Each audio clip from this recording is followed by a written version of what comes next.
He didn't ever propose. We Okay. just determined. It's just here. I knew we hadn't gone together very long when I think both of us knew that we probably were in love and wanted to. I would have married you before if you wouldn't have made me go on a mission. I didn't make you. You did. If I hadn't have gone, you wouldn't have married me, I Probably thought. not.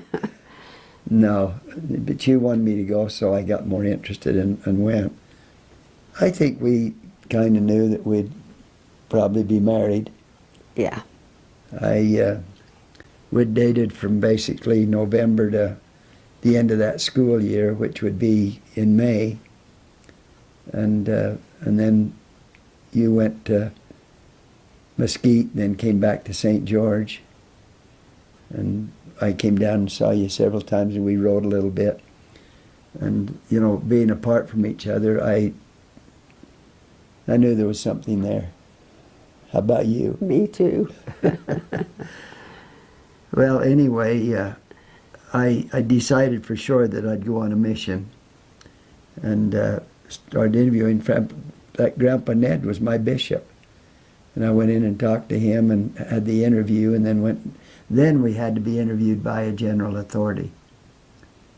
And when I went in and talked to him, we talked a little bit, and I told him some of the things that I'd done, and he said, well, we'll see about sending you on a mission. And pretty quick I got my call. I hadn't been bad enough that I didn't get a call, and that was to Argentina. And I went to my folks one day. I was thinking about Annette, and I went to my mom and dad and said, hey, what do you think about getting engaged? And they thought about it, and Dad said, I don't know whether you should or not. And Mom said somewhat the same thing, and then a day or two later, my dad said, you know, she's a good girl. You're going to know what you should do. And he kind of left it up to me. And I talked to one of my aunts, my mom's sister, Aunt Nola. And Nola says, oh, I think you should. And we visited a little bit, and I talked to him. And Nola and I went to Salt Lake and bought the ring. And was it the night of our farewell? No, I had it before your farewell. Well, anyway, Annette was up to Delta one time, and we went up the river. We owned some property up the river, and I got up there. And remember, I got out of the old car that we dated in and got the ring out and came back in and slipped it on her finger. And she gave me a big hug and a kiss and accepted it. I don't think I ever did talk to your dad and Mom about whether I could marry their daughter or not. I think I did talk to your dad one day about it. And I think they kind of knew it was coming.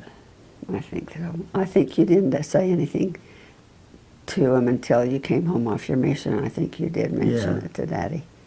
Yeah, I talked to your dad, and he made me go to church one day and talk with him after my mission. And I know he told me after that, he says, yeah, you can marry my daughter. He passed the test. Yeah. Yeah, we had a good. Our courtship was good, I felt. She was such a good girl. She wouldn't kiss you for a long time, but finally when I broke her down, then she'd kiss me a little bit. She was a pretty good kisser. Yeah. Yeah. What happened? How did you feel? Well, I was glad you gave me a diamond, and like I said, I was glad I had it when I worked in Vegas, because it gave me the excuse that I didn't have to,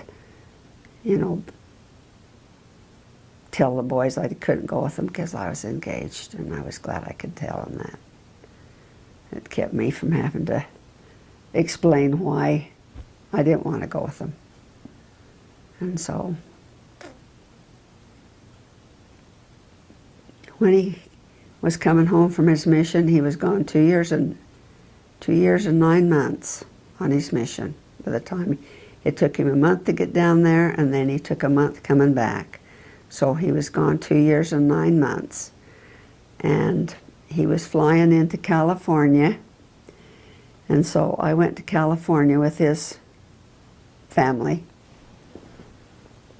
When he got off the airplane, guess who he hugged first? It wasn't me. Yeah, while I was on my mission, though, we wrote back and forth a lot. I think he wrote at least once a week, and I wrote most weeks, not every week, but I felt like our courtship with letters was very positive. It was. And I know that always planned on, we talked of marriage and excited to come home, and I know I was excited to have you go on a mission with me, sometime later in life, and so that was very good. So, yeah, I bet when I looked out of the window of the airplane and saw everybody standing there, I saw my family, and I saw my dad first, and Annette right there, and I thought, oh man, do I really want to get off this airplane? I really had fear of getting off and seeing you. I'm sure you did. Do you know what? I had fear too. I can't say that I had a fear of not loving you or not liking you, but I certainly had some fear there, and I was probably the happiest doll to see my dad and my mother. That was the ones I was really glad to see, and Annette. I don't know whether I even hugged you there. You didn't. Mm-mm. But I remember the first time I kissed her after I came home. Morgene and Bryce, her husband then, my sister and her husband, they took us for a ride, and I kind of kissed her, and she kind of kissed me back, and I was looking for the mission president. I didn't know whether that was legal or not. He was looking at me to see if I was brown. Yeah. They would give him a paper sack and said when the girls in Argentina looked white, then they need to be afraid. So yeah, he was when you looking had a white paper sack and a brown paper sack, and they both looked the same color, then they had to transfer you. But yeah, an experience I had after that I've thought about a lot of times was we got back to Delta, and I was really confused. I just really was bothering me. I didn't like being around a group of people because I think the main reason why is because I could understand everything. When you learn a foreign language, when it's your second language, you really don't ever get to where, I never did get to where I understood every word that was said. I mean, I knew what was going on, and I knew the conversation and that, but not every word. And English, all at once somebody says the, and you understand it, and they make some phrase, make a comment, and you understood what they're saying, and it really bugged me. And I really wondered whether I was ready to get married or not. So tell them what happened. He told me he didn't want to marry me. And what did I say? I don't remember. I didn't think I said I didn't want married. You said I'm not ready to get married yet. But I might have said that. I think you said I don't want to marry you. And I thought, now what do I do? I've waited all this time, and he doesn't think he wants to marry me. Now remember, I got home the 17th of July, and we were married the 28th of August. So, but I really wondered. I just was not ready to get married. I really was not ready to get married.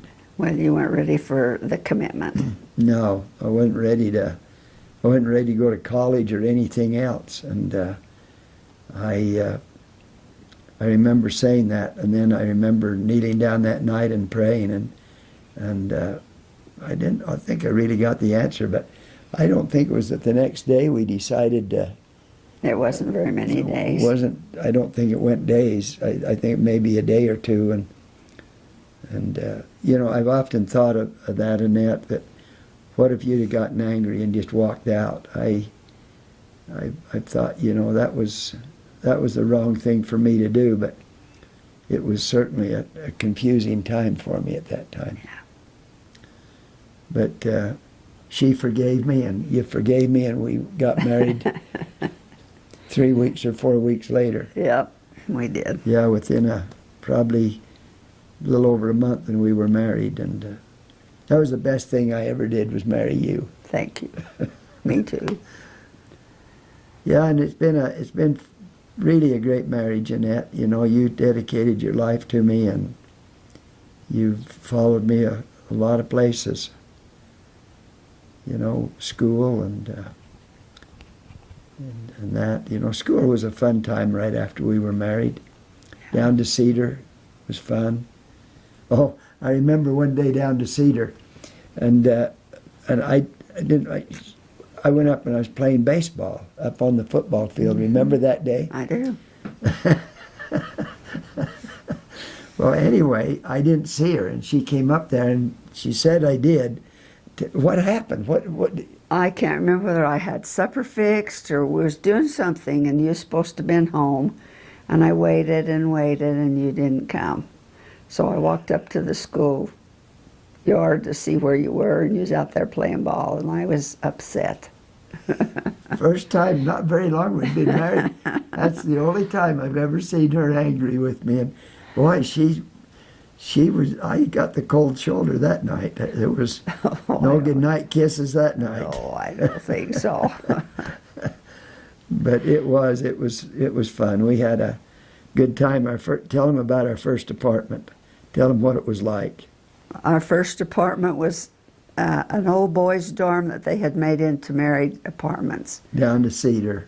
And it had 2 rooms in it. In the kitchen, as you come in the door, you could have your table. And your stove was across from that. And then down from that, there was some cabinets. And on the other side of that, we had a couch. And then you went in the bedroom, and the bedroom was wide enough to put a bed in there, a double bed. It had cupboards here and the wall there. The sink was at the bottom of the bed. The toilet was in a closet on the other end of the floor, other end of the room, and the closet was on the other end of the room. And it had enough room down there to put a chest of drawers in. Where was the shower? It was in a closet by the bed. Right by the bed. Right by the bed. You had to make sure the curtain was shut or it wet the bed. Yeah, you'd get the bed all wet. Yeah, I forgot about the shower. That was a fun place. That's where we spent our first home together. And it served well. It did. We had a lot of fun. The kids were there, you know, the other students were there, and a few of them had children, but not very many. I don't know how they could have had kids in that little apartment. Yeah, there wasn't much room there for any children. And then we moved from there to Logan. Went to school a year there to straighten my grades out so I could go to Logan. And then we went to Logan and went to school up there we were only there 5 quarters in Logan. And it had 2 rooms. And it was fit a little better up there for us, and that's where Bevan was born when we were there, and that's where we were living when Dad was killed in the airplane accident. Yeah. And it was nice up there. They called the apartments we lived in the lambing sheds. You were either pregnant and had a baby. Or expecting a baby. Or you were expecting a baby. I've never seen so many pregnant women in all my life as up there. And it was an old army barracks that was there during the Second World War, and they converted them into student housing. And there were 14 apartments. There was 2 on the end, and then there was 6 doors. So there were 12 apartments. You'd go in, and there were 3 doors in, and there was an apartment on each side. You go into the doors, and we lived in the one on the right, and then you go up the stairs, and then there were 2 more apartments right above there. I remember anybody in those 4 apartments, whenever they got pregnant, we knew they were pregnant because you could hear the wife in there throwing up, or you kind of knew everybody's business in those 4 apartments. And it was fun. But it was fun. We had a lot of fun, and we had a lot of parties. And I remember we lived in the 400 building up there. I remember we got there, and remember the apartment was pink? Yes. Oh my gosh, we painted it 10 times. He couldn't stand it, that pink wall, so we painted it It was a blue. bright pink. We had to paint it about 4 times to cover that pink up. So it was interesting. We had a good time there. And My dad had bought some furniture from a family in Las Vegas that was moving, and they was trying to get some money to move. It was just old secondhand furniture, but that's what we ended up going to school with. We had an old couch, an old table and chairs, and a bed, and I had my chest of drawers that Daddy had made. Mom bought us a crib for Bevan. Well, when Bevan came, Mom bought the crib for the baby. Crib for the baby. And we bought an old gas stove and a little tiny fridge. Just a little old fridge. A lady had passed away and her family was selling her fridge, so we bought this fridge that was about like that. Wouldn't hold ice cream. And the gas stove, we bought that in Bountiful, and I remember Annette would go in when she first got pregnant. Why, she'd go in and light that stove and then run in the bathroom. Yeah, we had a lot of fun. it didn't have a thermometer in the oven, so you had to guess how the heat was when you baked the cake. Oh, a fun time there, Matt, was, you'd love this one. I worked up at Monte Cristo. The first summer I was there. The second summer I was up at Monte Cristo, and Annette came up with me. Her and Bevan moved up and lived up there with me. But the first summer I was up there alone, and Wendell Zollinger was up there, worked with me. And when we came home one day, why, his family, they had big orchards. Apple orchards, and they made cider and all kinds of things, and they were processing their apples. And this was just before school started. Last week or two we worked up there. So anyway, we get up there, and we're when we come home, I mean, we go over there and they're making apple juice. So they poured 2 big old gallons of apple juice out for me and sent me home with them. Oh, it was good. It was really good apple juice. So one day I come home and I drank one of them and took the lid off the other one, and poof. And that said, "What's that?" And I says, "Oh, it's just getting a little fermented." "Well, does that causes alcohol?" And I says, "Yeah, if it ferments too much." So I drank it again. It went poof again. She saw that and she didn't say anything. She said, "You going to drink that?" And I said, "Yeah." I didn't drink it. So I come home next night and went in to get my apple juice, and it was gone. I says, "Where'd my apple juice go?" She says, "I poured it down the sink." And I says, "Well, why?" She says, "Because I'm not going to let you get drunk on that stuff." She thought I was drinking beer. Well, it was under the steps, so it was hot in there. It fermented. That lady go poof. Yeah. She kept me on the straight and narrow. I haven't been able to drink or anything. Darn. Yeah, I just stay straight.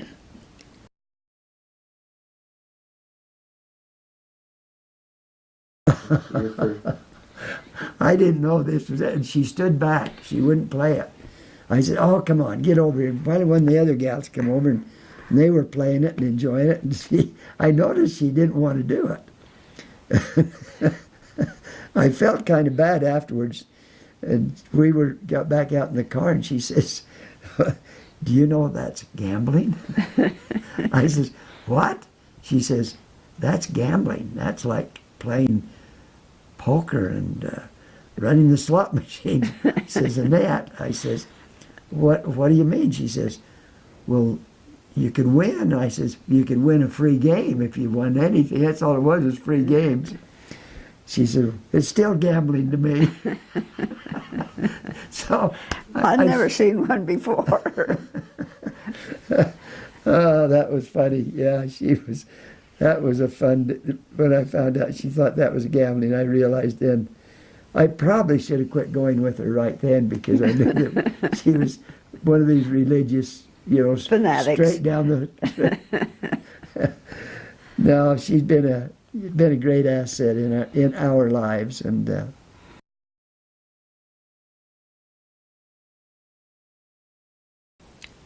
tell you the story about Grandma Hayburn.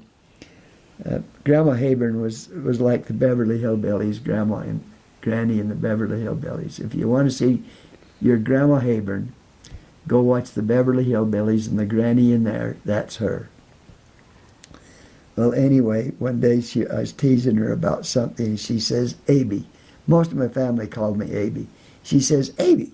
She says, if Annette ever divorces you, she says, she's welcome in my house anytime she wants to come, but don't you ever come here after that. She says, you can't ever even, I don't even want to see you again if she divorces you.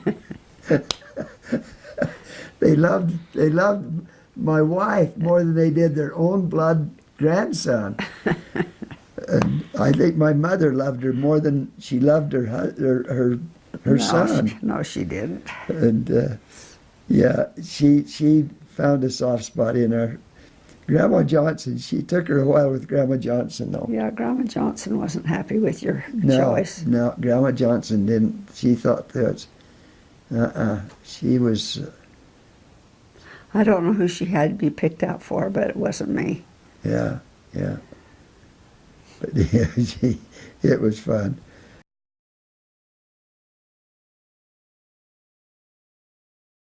Tell them about Chloe Collister. About being your roommate and that.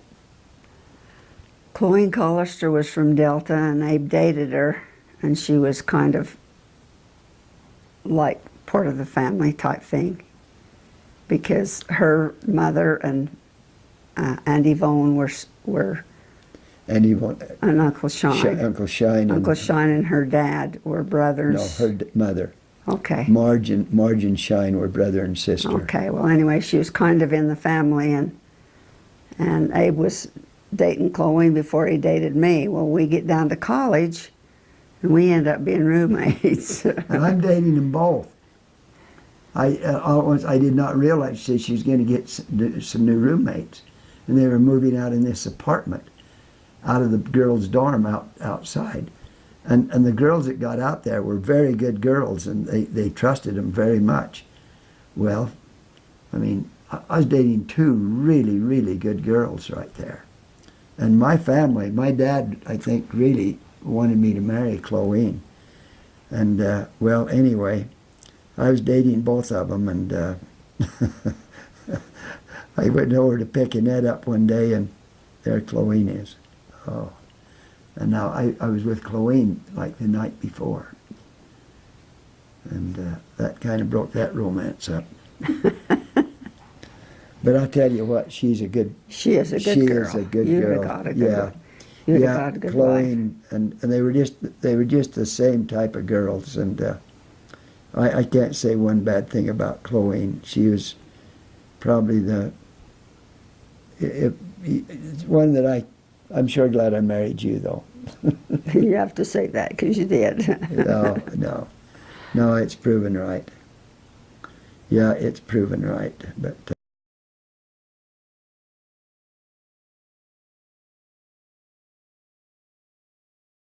been fun, the missions. I've really, really enjoyed our missions. That's been a wonderful thing in my life, and you know, I've really appreciated you. You were more strict with the temple marriage than anything, you know, and if life ever got a little bit out of line, dating, you know, any kind of temptations, that temple marriage just all came back to her. I knew that was there. So how do you do anything wrong with get a girl to drink or anything like that wants a temple marriage, you know? And that's one thing about you, Annette, that you've really been. You know what you want, and you'll do what you've got to do to get that, and that's been very good. Well, it's been good for me too, because you're the same way, honey. Well, I think you're a little stronger in the gospel than I am. I don't think so.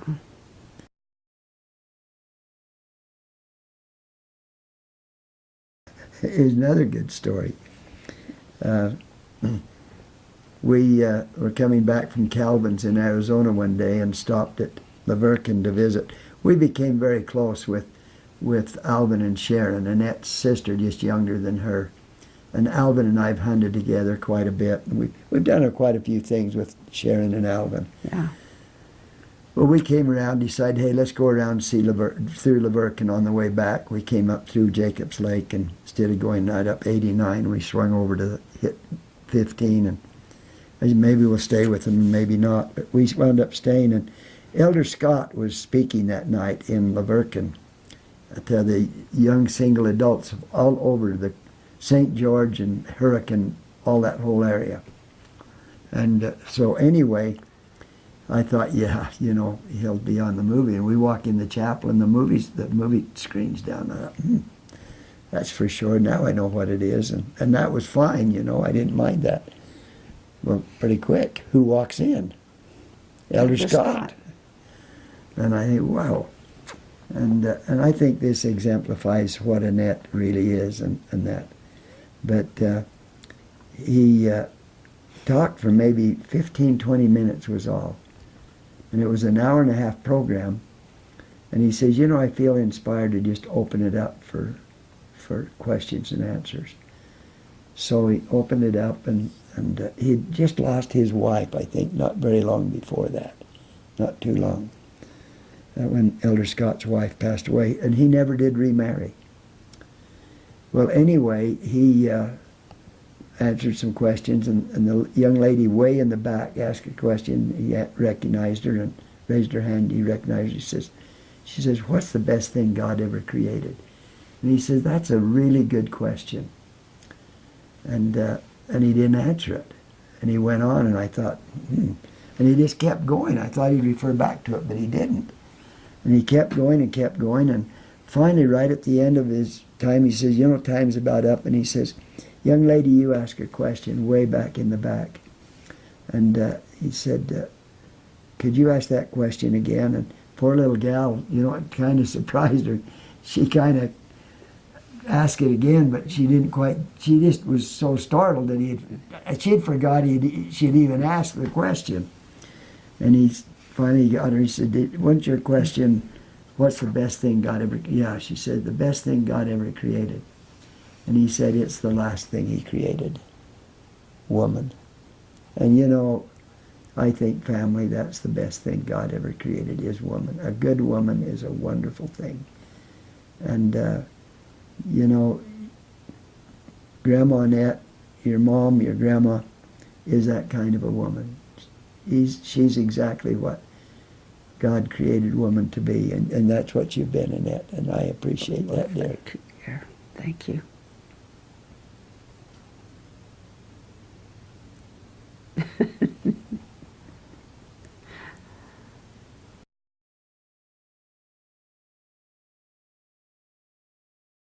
What do you remember about your wedding day, dear? Oh my gosh, it was special. You know, I can still remember walking up the sidewalk when we all met down there and walked up there, and I remember your mom and dad and some of your family, and I remember Grandma and Grandpa Hayburn and my family, Bryce and Wayne, mom and dad, and them going to the temple, the St. George Temple, and it was closed. The temple was closed then. Remember that? And well, it was closed, but we were just being sealed that day. Yeah. Because it was closed. And they let you got special permission to go in there, and I think it was President Snow was the one that sealed us. You'd know that better than I do. I don't think it was Snow. I think it was, can't remember. Well, anyway, what do you remember? Well, I know that some friends of yours wanted to chivalry us, and my brother said that he'd play a game of chess with him, and whoever won... That was Lynn Draper. Whoever won would... If my brother won, they wouldn't chivalry us, and if they did win, then Lynn would help them. And Lynn won, so we didn't get chivalried. Yeah, you were sweating that one. You was praying for your brother that day. I was. Yeah. Yeah, it was fun. It was a nice day, and I remember we were married that morning in the St. George Temple. Married that probably 10, 11 o'clock. And we went in. There was no one else in the temple. We were the only ones in the temple. The temple president and the matron were the only ones there. And I remember going through the ordinance and then kneeling at the altar. And I remember your dad sitting there. I can remember your dad and my dad sitting as witnesses when we were sealed. And it was very special. I could see why you wanted to be married in the temple. After the temple, we went out to my place, and my family had fixed a real nice meal for everybody that was involved, and then we had our reception that night. We had a nice program. In fact, I just barely found the program that we had planned, and Grandma has put together some really special books, Matt. Really some special books that I think we can use with this and go through them, and it's going to bring up a lot of memories and that of things that we've done. But I remember we laid around the rest of that day, and that afternoon's when Lynn beat Lynn Draper. It was Lynn against Lynn. Yeah. And your brother won, and so we didn't get chivaried.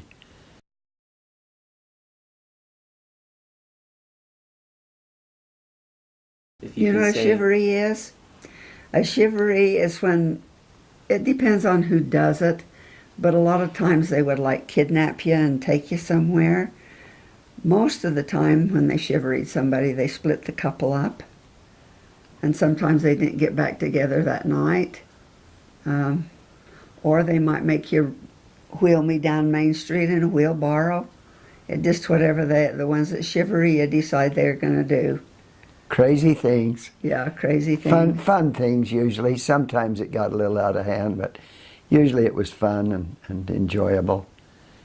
But I was involved in some chivalries. I probably should have been chivaried, Annette. You were lucky. And that night we had a really nice reception, and it was at the Laverkin at Laverkin. The old Laverkin church. Yeah. It's now a city building. The only church in Laverkin then, Annette. There was only one ward. And we stood in line, and people greeted us there, and then that night we were headed for St. George to stay our first night, and we met Bryce and Louise some way.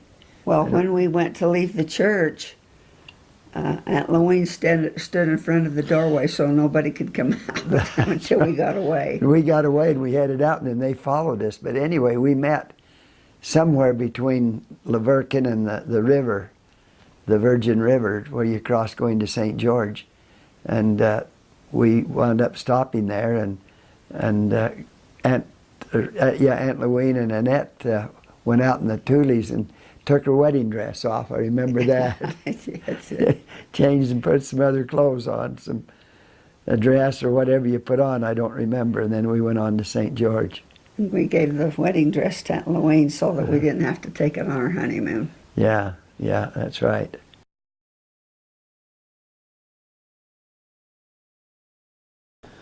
We would have both been 23? I think I would have been 23 in December. 22, then we were both 22, because I turned 23 in September, and you turned 23 in December. We're both both born the same year. Yeah. And and then where did we go from there, Annette? We went to St. George the first night. The second night we went to Las Vegas, and we stayed in Daddy's trailer. No bathroom in it. There was a bathroom. We had to go walk across the way to go to the bathroom. And and stayed there a couple of nights, I think. No, just one night, because Daddy would have come back Sunday. Okay.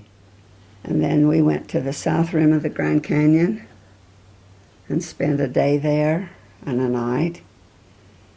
And then we went to the north rim and stayed. A day and a night. So we went to the Grand Canyon and then come back. And remember, we stopped in Laverkin on the way back off our honeymoon at visited with your mom for a while, and then I think we went on to Delta. We did. And then we stayed in Delta for, about 3 weeks before school started, and stayed there with my family, with my mother and father. And then we went to, I remember you went to Cedar one day. I don't remember how you went, but anyway, you went to Cedar to check on work or some place to stay or something. And then then I came down a couple of days later, and we stayed with, that night we stayed with one of your mother's friends. Mary Root. And we were going to stay there. Why didn't we stay there? I don't remember. Well, I'll tell that story. We had both been to college before that, both 2 years there. We both graduated from SU or CSU with an associate degree. I'd been there 2 years before my mission, and then we went back a year after my mission. So I actually spent 3 years in school in Cedar, and Annette had spent 1 year or 2 years, and got her associate. But Mr. Cloward, and when I went up to register for school, he saw me and started visiting. He was a real good friend of my Uncle Bob's, Bob Hayburn. He ran the radio station down there. Before I left to go on my mission, he was in Cedar. And then when I came back, he was at Berkeley in California getting his doctorate degree in radio, and he was a professor at Utah State. So I just followed Uncle Bob from Cedar City to Logan. And Mr. Cloward said, "Hey, I've got an apartment here on campus for you." And so we wound up going there, and we went and living in that boys' dorm. The old boys' dorm, they'd built it into, or divided it off into married apartments. And that was the one where the shower was in one closet, the toilet was in another closet, and the wash basin was at the bottom of the bed. I don't remember how you made that bed. It was pretty tight quarters. Yeah, it was just wide enough for that bed, and there was a bookshelf right there, and then there was the closet where the shower was. And then in the other room where you came into the apartment, you'd come in and there was just it was a lot narrower in this living room. Oh, yeah. And just barely enough to walk in, and there was cabinets. I remember we had an old fridge, and it was nice. It served its purpose. We got by. I think it cost us $15 a month to live there. And that was utilities and everything. So it wasn't expensive. And I think when we moved to Logan and moved into what we called the lambing sheds up there, I think you paid $30 a month. I think $30 a month, and that included everything also. So we didn't have the expenses they have nowadays. But it wasn't as nice, but it served its purpose. Oh, remember the cockroaches in Logan? That was funny. The first time Annette saw a cockroach, I thought she was going to have it come apart. And we called and told them, and they came down and sprayed, and oh my gosh, underneath the cabinets. They come pouring out of there. And I'd seen them before in the dairy when I worked in the dairy in Cedar City. They were all over I'd have to poison them there every once in a while. It was my job. And we had a big old rotating thing that would blow poison out. And that was my job down there, so. Well, they'd come and poison when you tell them. But when you've got 14 apartments there, if everybody doesn't do it, it just goes from one apartment to the other one. It didn't, but it worked pretty good. Yeah, it was fun living in the apartments. I'm glad we moved into those apartments because we made some very good friends with a lot of good people. What was interesting is we were all students and all poor. And when the end of the month would come, each of us, whatever we had in our apartment for food, we'd get together and eat together and eat what everybody had. Family home evening, wasn't it? Kind of a family home evening. And yeah, we got very close to a lot of those couples. Yeah.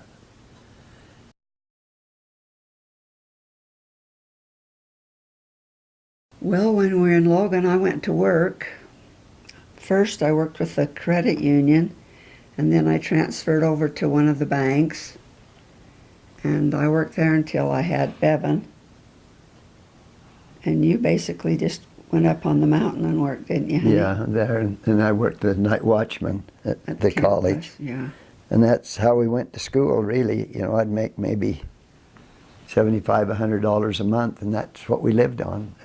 You had some savings before, Yeah, and we used those. I saved all my money while he was on his mission. Yeah. For 2.5 years, I saved my money, and that's what we lived on. That's what we went to school on. Had no loans, had no student loans.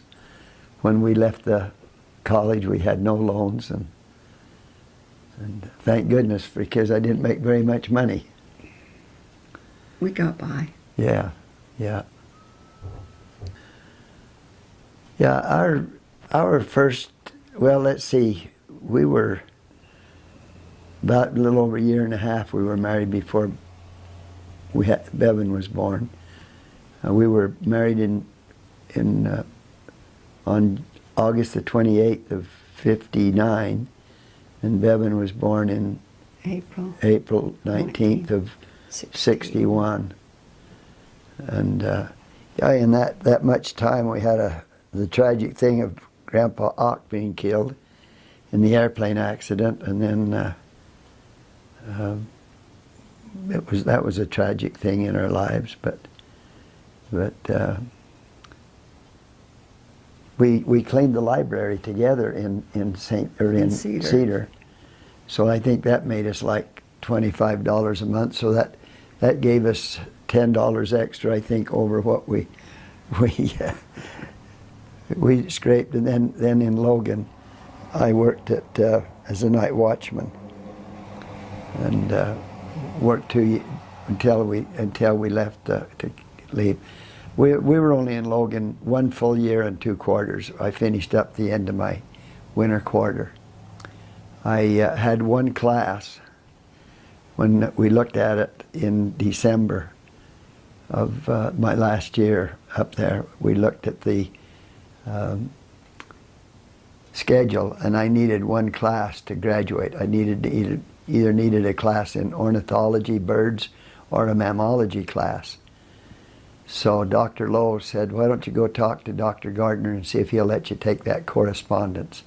Let you sign up for it, and then take it, and we can maybe get you through this quarter so you don't have, because if I hadn't have done it, I had to come back the next year, because that class wasn't taught again until the next year. So it was a matter of a full year, you know. And so anyway, I went over and talked to him, and he said, okay, I'll give you permission to do it. He asked me a lot of questions, but anyway, so I had to read a book, the whole book clear through, and he gave me an oral exam on that. And then I had the lab. So after we got through with the winter quarter, I went in and spent about a full week just studying skins and stuff in the lab, all kinds of mice and rats and anything that was a mammal. And I remember they had snakes in there, and those snakes were in a big cage and they were live. And I'd be in there studying, and I don't like snakes. And every once in a while you'd hear a thump, and you'd look over there, and those old snakes were up all over in there, rattlesnakes, blow snakes, all kinds of snakes. And I didn't overly like being alone in there with those snakes, but we lived through it. I got an A. I think I got an A out of the class, but that saved us from having to stay another full year to finish up our bachelor's degree. So then we graduated then, and I'd taken the exam for the Fish and Game, and they offered me a job, and we went to work at the Fish and Game.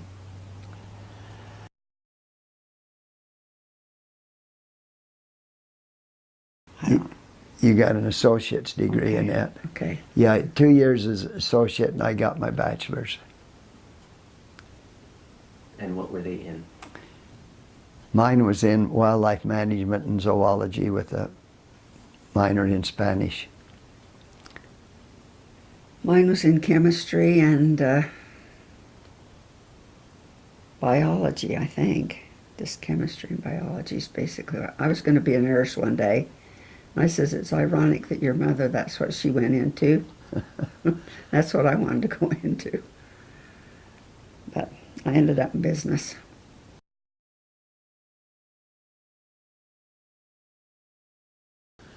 Probably I miss most of the kids.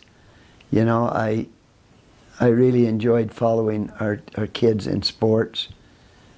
All of the boys played football, and we had a lot of fun then. And I'd like to take some time on that one of these times, Matt, where we could do that. It was fun following you in football. It was really enjoyable. That's probably the thing I enjoy more than anything. We got to follow you and April in sports, but really didn't get to follow a little bit with Braden with his swimming. We followed that, but it was fun following that. I think that's one of the things I miss most. What do you miss? Well, when we started following the kids in sports, it was in football, and I couldn't understand a thing in football. And when I'd ask Gabe, honey, what's happening? He said, don't bother me. This is an exciting point of the game. Yeah. But I learned how to understand it, and Abe's mother came over, and she would go to the ball games with us, and I could tell her what was happening, and she liked football too. Yeah. Yeah, it was fun. It was fun. We had a fun time. Our move to Fillmore was a good move. Yeah, we got involved very, very much in the school and in the community.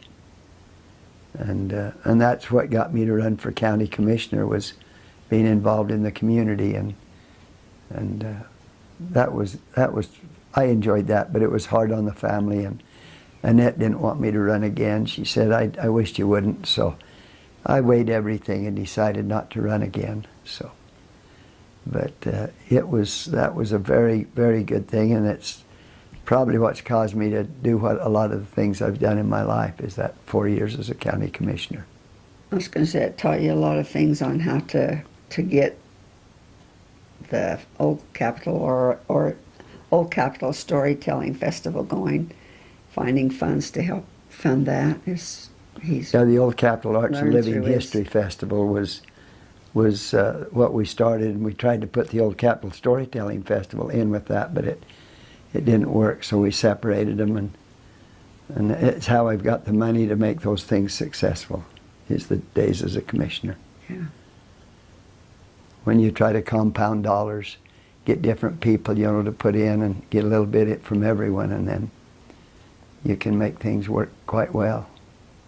If it's a good project, which you've enjoyed the Old Capitol Arts Living History Festival, Matt. All of our grandkids have really enjoyed that. Yeah. Been a good program. Been a fun program.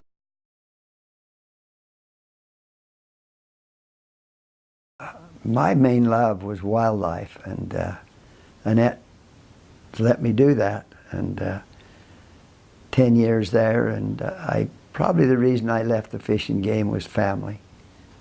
And I'd like to tell that story sometime to you, Matt, why I really left the fishing game, and why I'm glad I did leave the fishing game. I don't think I would have been as strong in the family as I am now.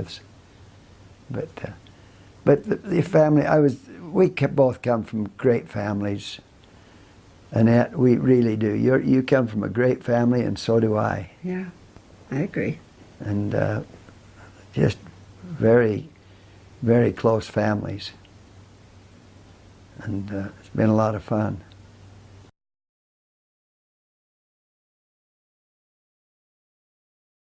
Because we want it to be strong, and so we work at it.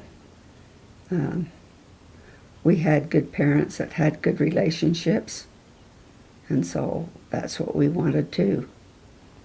And we've both been willing to sacrifice for the other, and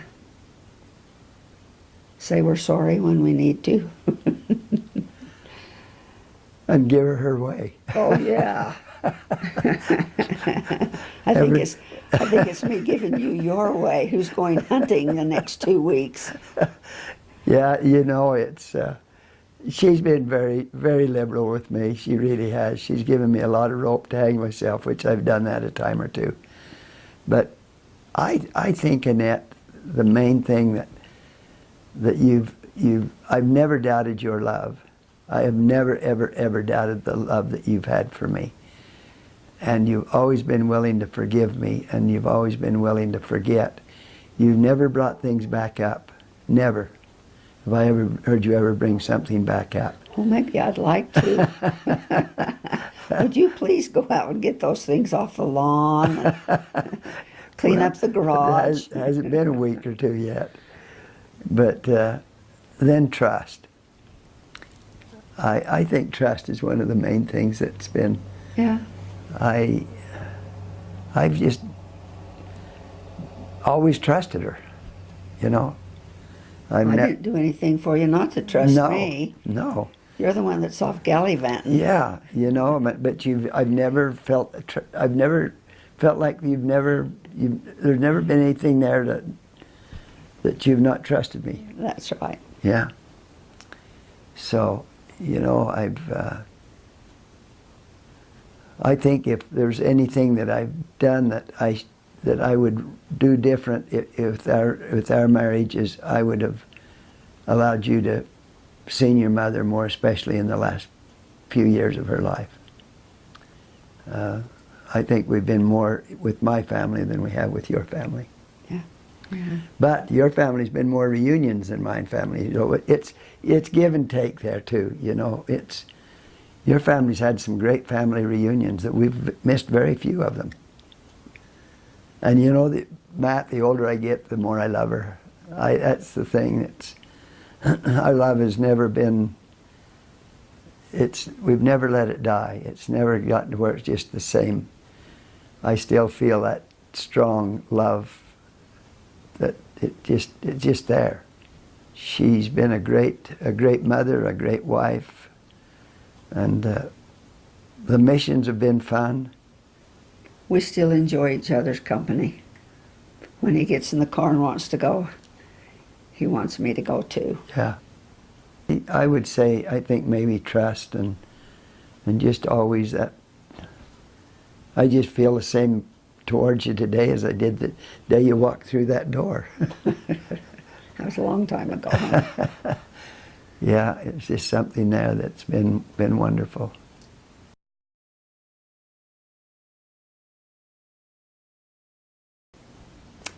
I think when we've had our children, that has strengthened our relationship. And then I think serving the mission, and also back in Nauvoo, being together and enjoying the history and that of the church, and seeing how things were back in those days. You can imagine how they were when you go into the city of Nauvoo and see those houses that the pioneers up and left after they'd spent all the time building them and giving up everything to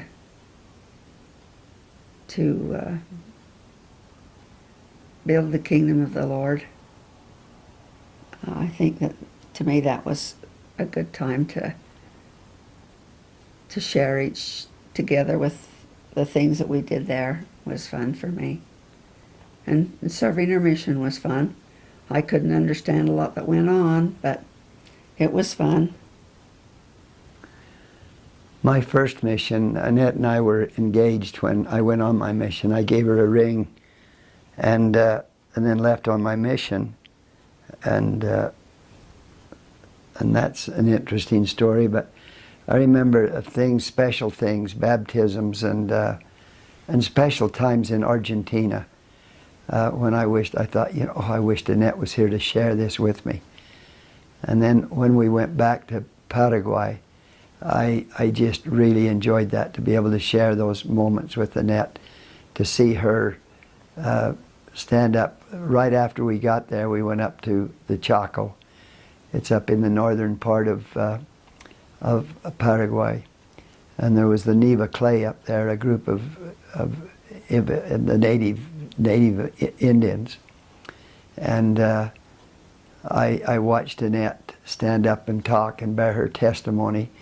And I watched Jenny translate that from English to Spanish, and then another individual standing there translating from Spanish into Guarani, and or Neva Clay. I guess they spoke. I think they spoke their own language up there, and but anyway, got to watch that translated the two different times come out in English, Spanish, and then the Neva Clay, and I thought, that was very, very humbling to me and tear-jerking to me. And then to see her, when they were singing, I didn't notice this. She leaned over to me and she says, "Honey, they're singing in," how did you? In parts. In parts, all 4 parts or something. The people down there don't have, I don't know whether it's the knowledge of music, but in the branches they sang terrible. But when we were up with the Neva Clay people, they sang 4 parts, and it was beautiful. No accompaniment. It was really astounding to me to hear them sing. And then another time down there that I thought was very interesting was the first day that we met the gentleman down along the river when we went down into the ghettos right along the river, and when people found out we'd gone in there, the members said, "Oh, you don't go down there, Elder and Sister Johnson. Never go down there. I don't care who you're with, don't go." Well, anyway, we went down and met this gentleman and took some food down to him. And after we'd been in there 3 different times, the preacher, he was a self-appointed preacher, but they were helping the kids down in there. They have street children, and what it is the parents kick them off. If they can't take care of them, they just turn them out on the street, and it's sad. It's just like I've seen it happen with animals. If animals can't take care of their little ones, they just kick them off and let them go die. And that's basically what they do with these children. And this couple had picked up several of these children. In fact, they fed as many as 30, over 30 children there twice a day. And we helped them a little bit. And yeah. And but anyway, after about the 3rd trip, they said, "You can come down here now anytime you want. You could even come down here at night." And that was because of Annette. They just trusted her, and they always said it's the gringa that doesn't speak any Spanish. And there they spoke most of Guarani down in that area. But just several experiences like that, Matt, that were just very special to share with just us, and then to watch. I think the hardest thing I had of all that mission was the first Sunday back home. We went to church here in Fillmore, and Annette come out of Relief Society, and she says, "Honey, I understood every word they said." And I cried, because then I realized just how hard, what kind of a sacrifice that 18 months was for Annette down there. And I watched Grandma one day down there with a lady that had just lost her son. And I saw Mormon Catholicism both there, because they were converted to the LDS Church, and I saw them trying to tie in the Church of Jesus Christ of Latter-day Saints beliefs right along with the Catholics, and they were both things were, you could see right there. And I saw her after the funeral, and that one day we went out and saw them, and I saw Grandma go over and put her arms around that lady, and they both just cried and cried and spoke to each other. And I think you really understood each other there. We were just giving love, honey. Ministering. And ministering. Yeah, you were ministering. But, you don't have to speak that language to love the people. Love's universal. Yeah. Yeah. And I think that's, our love, Annette, was based on true love. It was very true love that we went into love with, and we've had a good life. Everything's been very, very, very good, and we've had a fun life and an enjoyable life. Yeah. And I've done a lot of things because I was married to you. Yeah. And I've done a lot of things because I was married to you. Annette's been a great mother, and it's kind of hard to see in these later years to see you starting to go downhill. I shouldn't say downhill, maturing. Yeah, I'm going downhill, I'll admit.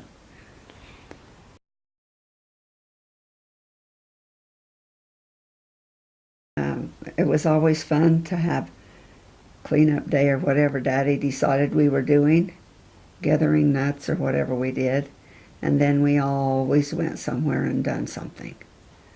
Or Daddy worked in Vegas, and a lot of times we would go down to St. George to my Grandma Ampy's, and when Daddy would come up from Vegas, we'd meet him on the highway, and then we'd go to the movie. He'd always take us to the movie. We didn't really eat out very much. I think it was expensive for the family. It was a big family, and so we didn't eat out much, but we went to a lot of movies. I don't remember ever eating out.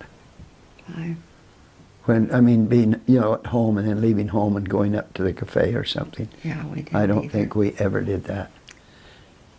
I think my special things, and still are, is maybe not as much now, but family get-togethers, both sides, the Hayburn side and the Johnson side both. I really look forward to being with my family and enjoying them.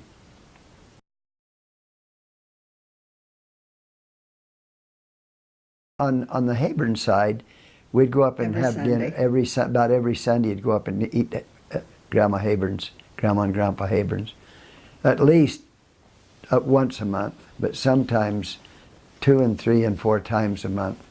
And she'd get us together, and I think that's what's kind of brought us together. Today we had Bevan and just Bevan and Jackie and Braden. But about every Sunday we get with April's family and Bevan's family, and it's pretty much just Bevan's family here. Your family used to come once in a while. We've just kind of done that all the time, and I always used to really look forward to some of the Johnsons coming, because I knew we'd get together and have a lot of fun, and sometimes go to the canyon, and sometimes make homemade root beer. Did you ever make homemade root beer On at the home? 4th of July, we made root beer every year. Did you? Mm-hmm. We used to make it quite often, and that too. And We couldn't go to the grocery store and buy root beer in those days. So if you had root beer, you made your own. there wasn't a lot of soda pop then. No, Annette. there wasn't a lot of soda pop. In the stores, very little soda pop. And it was pretty much just homemade root beer. Mm-hmm. And my family didn't get together and eat really, because we had family in Laverton, but we never did get together with them on Sundays and eat. It wasn't something, we did with other The people. Johnsons was more a Saturday deal, and where Grandma, the Hayburns was a Sunday thing. I remember we'd get together and go up and play softball every afternoon. We'd have a big softball game, and we had a lot of fun. Yeah, that's where Gary and I got to where we're so close together. Yeah, Grandma Hayburn, that little old granny in the Beverly Hillbillies, she was our granny in our Beverly Hillbillies. She liked to have her family together. Yeah, she did. She was a very... Grandma Johnson was a wonderful lady, but she was a widow, and so she just traveled around and lived with her children. Yeah. So she wasn't there very often. But Grandma Hayburn, was always Grandma Hayburn there. Grandma Johnson would be there once or twice a year, but I don't remember her ever coming and staying with us. She'd always go stay with... Boyd and Orena lived there for a while, and she'd go there if they were there, or if and then she'd only come and maybe spend a few days, and she'd stay at Ward's and Bonnie's and that. So Yeah, I think family get-togethers were some of the main things I enjoyed. It's just like here. I remember you and Matt and April. I used to love to water fight with you too. I could whomp on you pretty good, and all at once I got the worst of it one day, and I got to look and I thought, it's they're growing up. We had a lot of fun water fighting, Matt. Those kind of things were a lot of fun. I enjoyed those. Yeah. But I didn't. No.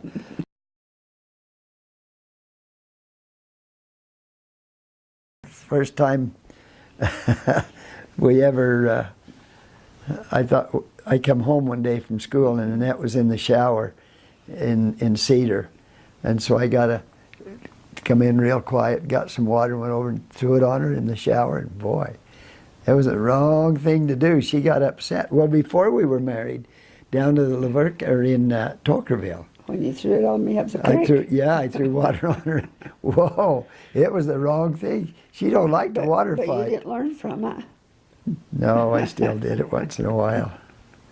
Have you ever gotten even? No. She's not a getting even. She doesn't get even, Matthew. She just takes it.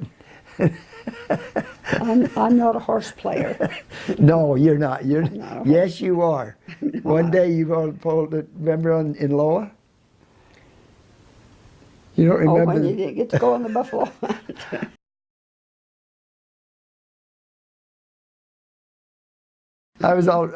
I had the buffalo when we was in Green River, and they were in my area, so I got to work with them a lot, and we'd marked them. Well, it was after we left Loa though that we trapped them.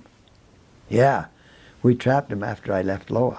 I think you're still in Green River. No, we were still in Green River. You're still we in were, Green River when we trapped. Yeah. But they were going to go down and test the But buffalo. anyway, or then something. it was, in fact, we were at the buffalo trapping when Howard Day and Van Taylor came down and told me that he had quit to apply for Loa. That's right. So anyway, I got the job in Loa, and we moved to Loa, and and they called me and said, "Hey, we want you to come down and help us. We've got to kill these buffalo, and we're going to kill them if the hunters don't." So they said, "We'd like to have you come down and take a hunter with you and go and we'll kill these buffalo." So, and I knew the country well, so I'm getting there and all ready to go. I got my horse all shod and all ready to go, and I get ready to head out. And the next morning I come home that afternoon, and it says, "Oh, by the way, the office called, and they said they don't need you down there on the buffalo deal." And, oh man, I had to come apart. You had to come apart. Well, she never jokes. I mean, you know, it was a good one. That was one of the good ones I've had got on me, Matt. It was fun that day, and I felt about that high after I'd. What'd you think? I think you were sorry you did it. I was sorry I did it. I don't think I've played very many jokes. No, like that. you're not a jokester. You aren't. not. You are not a jokester. And I've not really jokestered back to you very much, have I? But you know, you had better.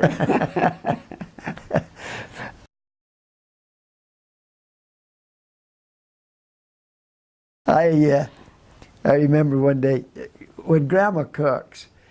When I cook, I put a little bit of everything in. I season and I do all kinds of things to it. Well, Grandma, I call her the plain Jane on it. Salt and pepper. Salt and pepper. She made some potato soup, but I came home and I was hungry. And so I got some soup, and oh, it was just, I mean, water and potatoes is all it was. Oh my gosh. So I got out and I put some pepper in it, and I put some garlic in it, and oh, there's Tabasco sauce. So I put a little Tabasco sauce in the boy. It was good. I mean, it made it really, really, really good. I had it just seasoned just right. So I thought a little bit of Tabasco sauce, just a little bit more. So I put a little bit more in, and just a little more tangy to it. And yeah, a little more. Well, when I got that little more, it was hot. I mean, it was really hot. And so I left and came back, and And I'd already eaten, but I didn't dare tell her I had. He didn't dare eat what he fixed. Anyway, I went in and sat down. She brought that over, and I said, "Ooh, that looks good, honey." She said, "What is it?" She said, "It was potato soup." She said, "My mother used to make this all the time." Oh my gosh. And you'd seasoned it by then. I was going to say, I had just started it and left. Probably gone to the store to get something. Came back, finished preparing it, and we dished it up for the little kids, and they started to cry. I had Bevan and Calvin, and I ate some of it, real slowly, and waited for Annette to get over there. She says, "Wow." She says, "All I put in there was salt and pepper. You put more than that in there." Yeah. I said, "That is hot, Annette." Oh, Bevan, tears rolling down his cheeks. It was so hot. I mean, it was It just, got thrown out, and he just. it was really bad hot. And even the Mexicans wouldn't have liked that soup. It was too hot. But it went for quite a while before I ever told you what had happened there. Yeah, that was. I know I didn't put that much pepper in there. That's what you said. She said, "I know I didn't put that." And I said, "Well, you must have done." "Well, I didn't," she said. But I didn't tell her I'd done it. But it went for a long time before the I was truth going to ever say, came out there. he likes to Tony things up when he's around. Yeah, yeah. And she's put up with it. But yeah, that was fun. There's been some fun times like that.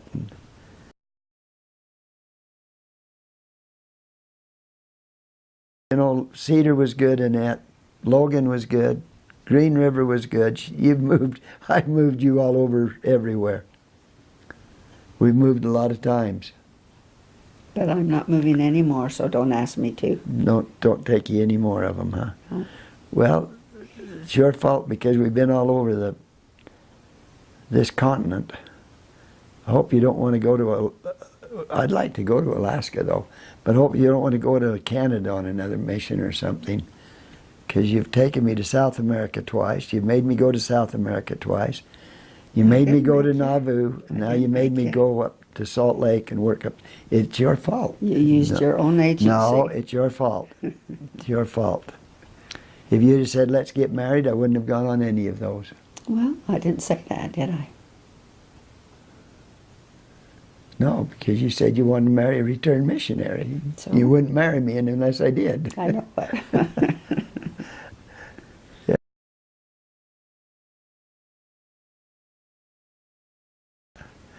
No, it's been fun. We've had a great marriage. You know, and today, I was looking at conference today. What a blessing the gospel is in our lives. You know, because of our love for each other, Annette, and every one of our children are active in the gospel. Every one of them are Temple Recommend holders. And almost all of our grandchildren are, Annette. yeah, the ones that are married. Yeah, I think almost every one of them are. And all of the young men, if Braden goes, which I'm sure he will, every one of our grandchildren have been on missions. Our grandsons. Grandsons.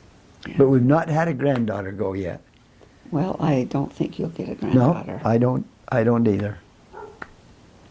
That's No. okay. They said first, find your mate and get married and Yeah. have your family. Yeah. Yeah, that's true.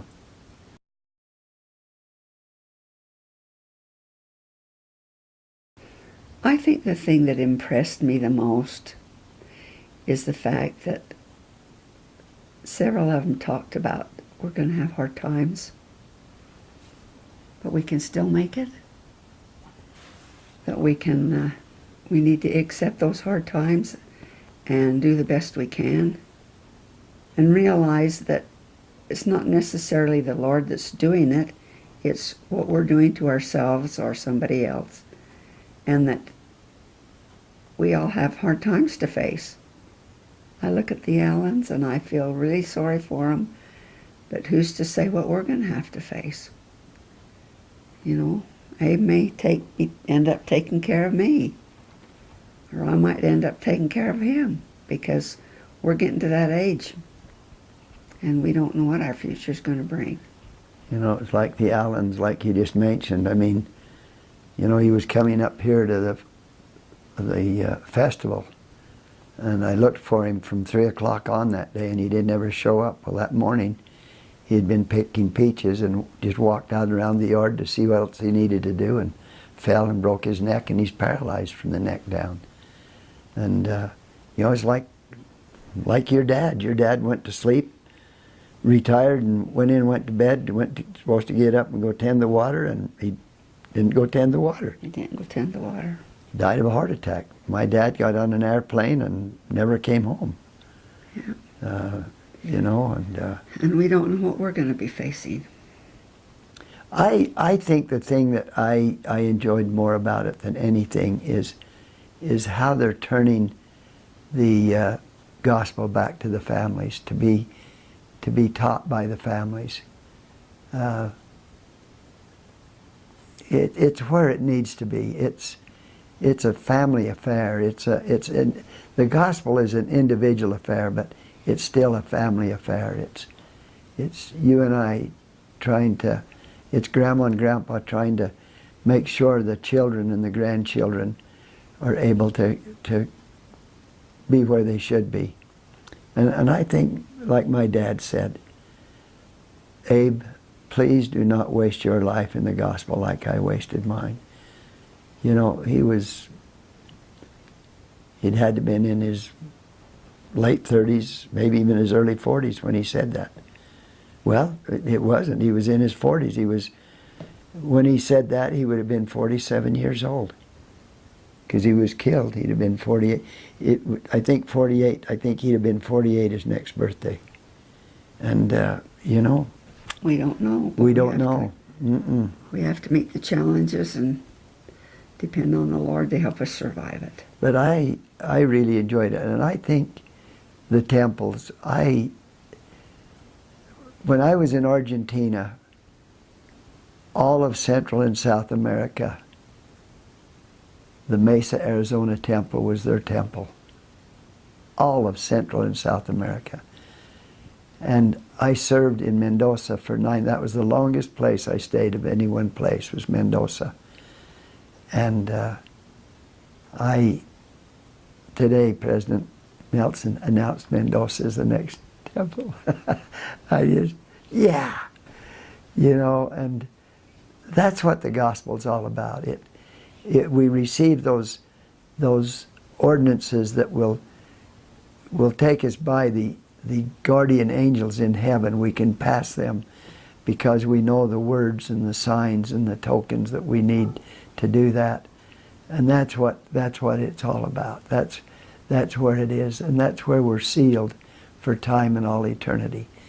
That's where you're sealed to us, and you're sealed to your girls, and all of those sealings are there. And you know, no matter what happens in this life, whether I even if I left the church, and even if you did, if we both left the church, and those sealing powers are still here, and that family is still sealed and tied together, and and their Father in heaven's going to work it out.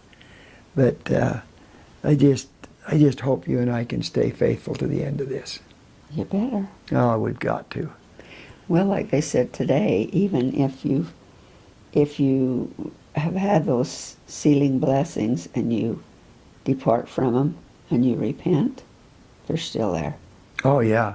So. Oh, yes. Yeah, that's one thing I've learned working in the temple. It's been a wonderful experience, Annette, with you to go over there and learn the endowment in the Manti Temple. It's a live endowment. To be able to learn that and say it and speak it, oh my gosh, what a blessing. And I thank you from the bottom of my heart for what you've done to make that possible. I don't care what anybody says.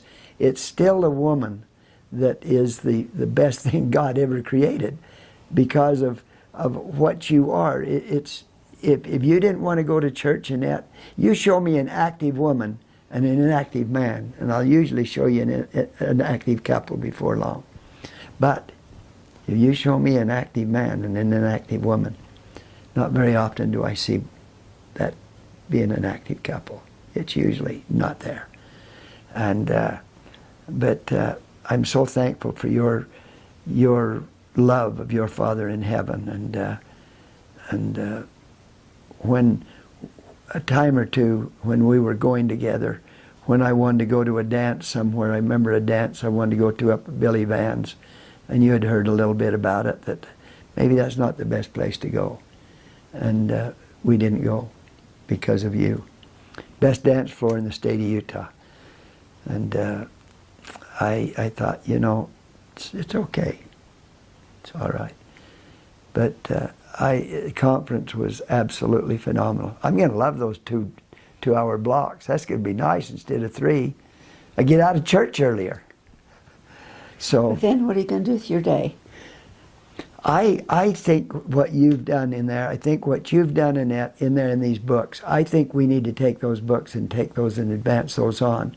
And the rest of our life, now we're not missionaries, I think we need to go to work on those and advance those and make them better and better to where we really fine-tune that, to where down the road, when Matt's great-grandkids are here, that great-great-great-grandmother, oh my gosh, look at this. Look how similar this is. Well, she looks just like Grandma Annette. And that's a great-great-grandma, or a great-great-grandchild to you. And these kind of things. And I think, we need to bear our testimonies so they can see it. Just like here today. You need to bear your testimony of what you really believe and why you believe it.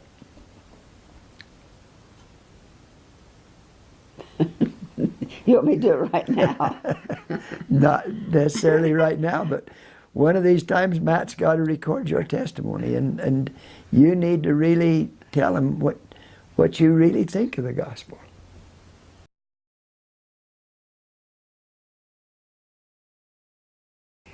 Well, basically it's my whole life, Abe, is to live the way Heavenly Father wants me to live, and do what my Heavenly Father wants me to do. I maybe don't get up in sacrament meeting and bear my testimony, but I have a testimony of the gospel. I'm thankful for it, and I'm thankful I had parents that taught me so that I could develop my own testimony and strive to do the things that I know Heavenly Father wants me to do. But Annette, I have not felt like you do with the gospel. You've had that testimony that I think I have now, but I think you're farther ahead than I am with the testimony. But you've always been that way, honey. Ever since I met you in church, and when I'm out of church, you're still in church. You do love your Father in heaven. Yeah. Why? I guess it's just the spirit I have inside of me. Yeah. You're a special spirit. You're a very, very special girl. And you want to do what your Father in heaven wants you to do. And I know that. And your children know that.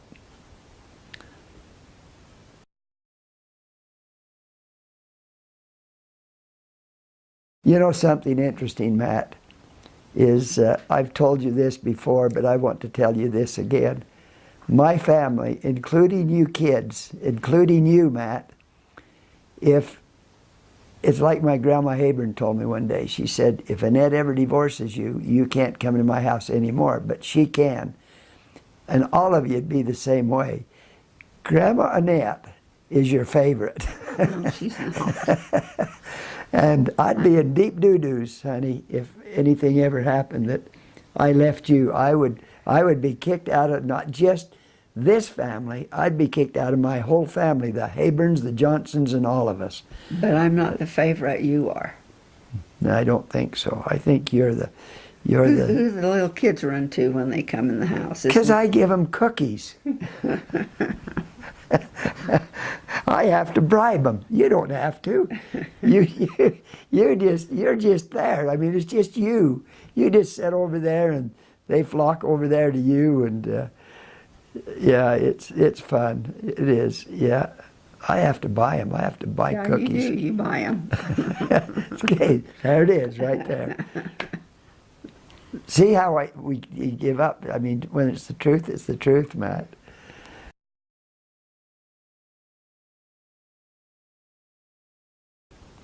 I don't know why it's special, but I think it's, didn't you say because we want it to be? Yeah, I think it's because we want it to be. And I think that's true. So we work at it.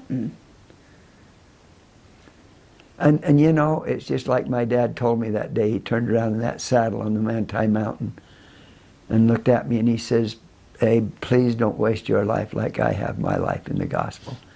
And I think that's somewhat the same thing. I think we've wanted our life to be a little better than our parents. And I think our marriage has been every bit as good, if not better, than our parents.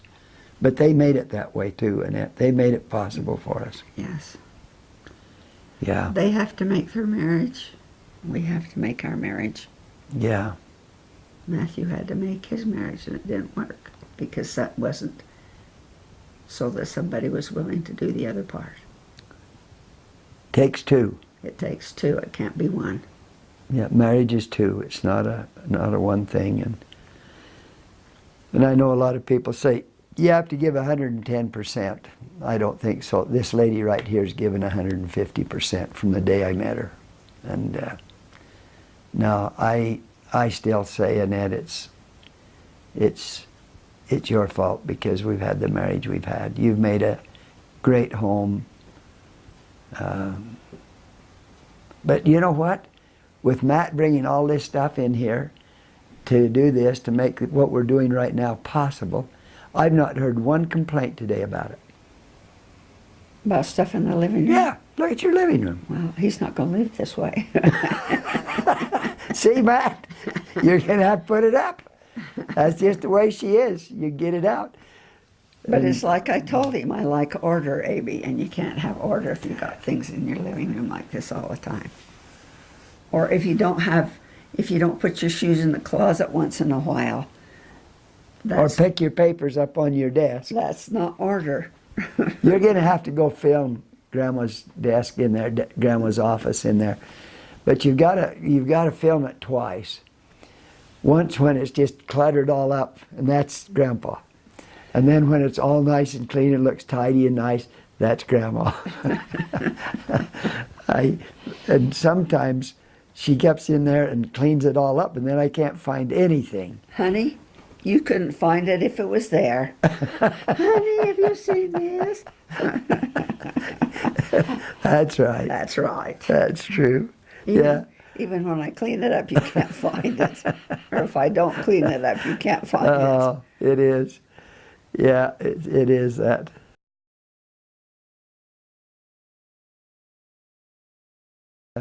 I'm the dressing maker. When we make any dressing, I make it. And why is because she'll just put salt and pepper in it, and that's all she'll put in it. Oh, I don't either. I put sage in it. Stuff that the Well, recipe calls for. sounds better that way. She had a recipe. Well, why have a recipe when you've got a cupboard full of everything? Of all kinds of herbs and spices and stuff. So I get to make it. And she says, honey, today, she said, please don't make the dressing as wet, because I was getting this bottle out, this big bottle of broth. She makes chicken broth. And I didn't make very much dressing. She says, honey, don't make it quite so wet today. She was afraid I was going to put that whole bottle in there. Well, anyway, we made it a little less, and you know what? It was better. So you helped me today. And it was better, I've got to admit. It wasn't as wet. And it was good. That was good dressing today. So you helped me do that. But I didn't add to the sourdough biscuits. I didn't put anything in the sourdough biscuits. That's all your fault. That's all my fault. I'll take the blame. She makes good bread and good sourdough.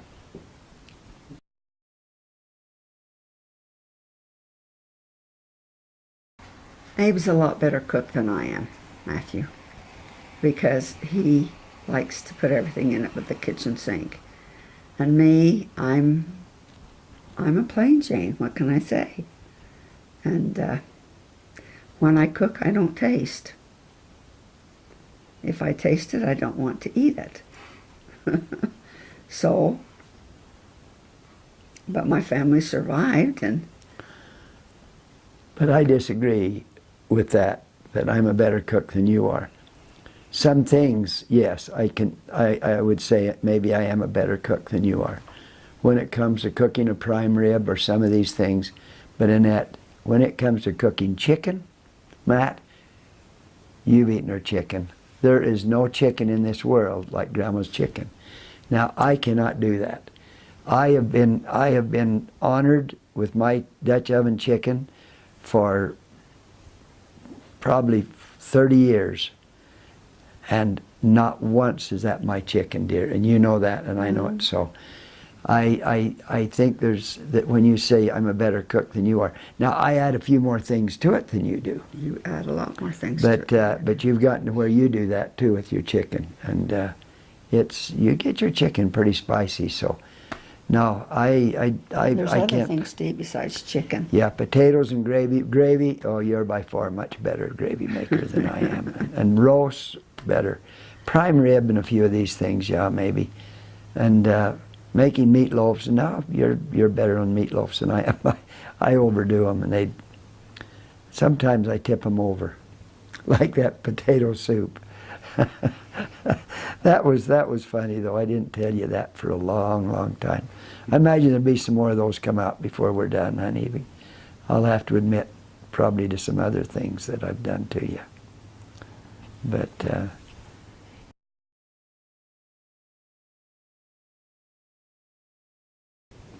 we're the happiest when we're together. Would you say that? Except when it comes to hunting. Yeah, but you know what? You've been good to me to go hunting with me. You've killed, what, 5 elk? You've killed a deer. But what did you tell me when we got married? At the bottom of that license, there's a little fine print there that says I can go hunting and fishing anytime I want to. And you've honored that. I've honored that, even though It's I couldn't right read it. Not have seen it on any of the others, but it's inscripted right on the bottom of our marriage license right there. It's so little I can't read it. Yeah. Right? Yeah. We've had yes, you've been good to let me go do things that I want to do. And I appreciate that. It's probably like you told Gary the other day when we came back from Paraguay. Why, finally one day she says, I just wished you'd go fishing. She says, just get out of my hair. But I didn't go. And the other day Gary Church came over and we went for a ride up here. And when he came back, Gary came in, she gave him some raspberry jam. Ooh, give Matt some of your raspberry jam, honey, before he leaves tonight. Ooh, that's good jam. Well, anyway, when Gary went to leave, she looked at him and says, thanks for getting him out of my hair for a little while. So that's what you think of me. That's right. Yeah.